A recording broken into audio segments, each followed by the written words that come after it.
Praise lord. ప్రభు అయిన యేసు నామములో అందరికీ వందనములు. ఎదురు దేవుని వాక్యం నుంచి యెషయా గ్రంథం 48 అధ్యాయం 10వ వచనం. నేను నిన్ను పుటం వేసి తిని వెండిని వేసినట్లు కాదు, ఇబ్బంది కొలిమిలో నిన్ను పరీక్షించి తిని.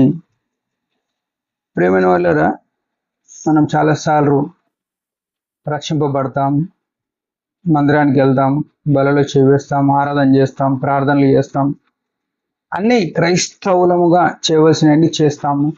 కానీ కొన్ని విషయాల్లో మన జీవితాల్లో మనం అనుకున్నట్టు జరగవు.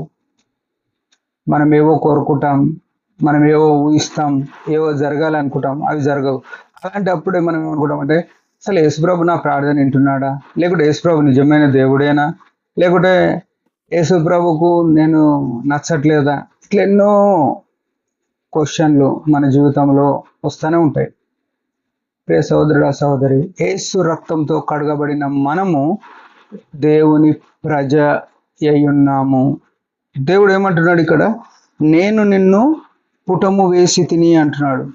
ఏమంటున్నాడు? నేను నిన్ను.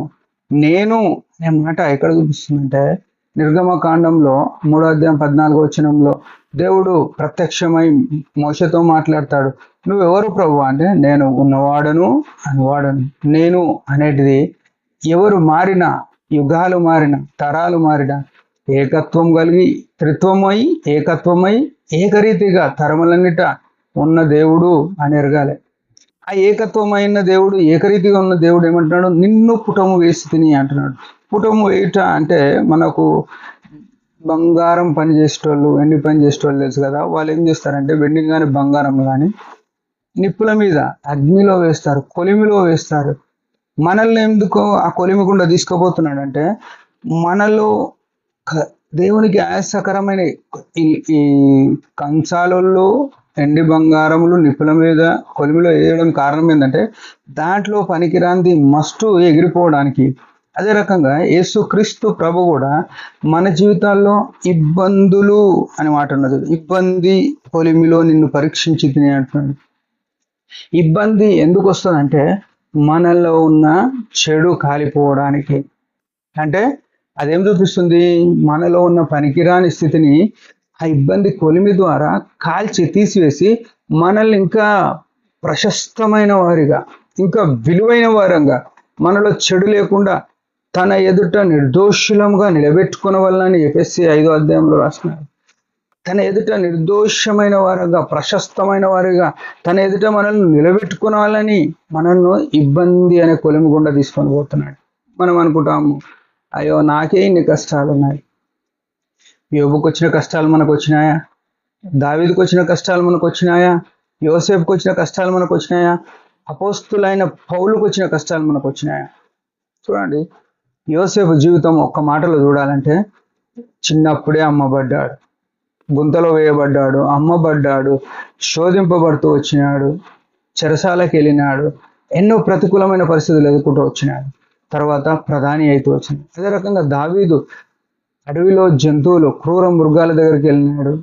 తన అన్నలు అవమానపరిచినారు, గొలియార్ దగ్గరికి వెళ్ళాల్సి వచ్చింది. సౌలు దగ్గరికి వెళ్తే సౌలు పొడవడానికి ఈట విసురుతూ వచ్చినాడు. ఆ తర్వాత సౌలు తరుముతూ వచ్చినాడు. తర్వాత తన గర్భమున పుట్టిన కుమారుడు కూడా చంపడానికి తిరిగినాడు.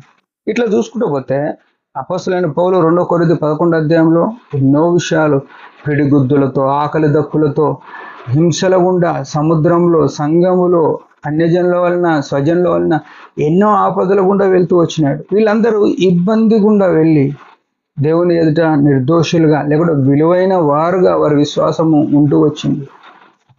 మనం ఎట్లున్నాం? మనం పరిశీలన చేసుకున్నాం. యోబు పరిస్థితి చూసినాం కదా. యోబు మొట్టమొదట ఎంతో ఐశ్వర్యవంతుడిగా ఉన్నాడు. ఒకటే దినం అంతా పోయింది. ఆయన నమ్మకంగా ఉన్నాడు. మనం ఎవరు లేకున్నాం? వారి జీవితాలను చదువుకొని మురిసిపోవడానికి కాదు, అవి మన జీవితంలో వచ్చిన ఇబ్బందులను కూడా మనము వాటిలో తప్పించబడడానికి, వారిని చూసి మనం సరి చేసుకొని నడవడానికి, ప్రభు మహిమ కొరకు జీవించడానికి మాత్రమే ఉన్నాయి. అట్లా మనం దేవుని కృపలో ఎదుగుదాం. దేవుడి మాట దీవించినాక చిన్న ప్రార్థన. పరమ తండ్రి యేసు ప్రభు నామములో వందనాలు. మాకు ఇచ్చిన ఆయుష్ను బట్టి స్తోత్రములు. మా జీవితంలో ఇబ్బంది అనే కొలిమి వచ్చినప్పుడు జాగ్రత్త పడి మీ నామ మహిమ కొరకు ఉండగలుగుతా కృపనేమని యేసు ప్రభు పరిశుద్ధ నామములో ప్రార్థిస్తున్నాం తండ్రి. ఆమేన్. మీరందరి పరిచయం గురించి భారంగా ప్రార్థించండి. Praise the lord.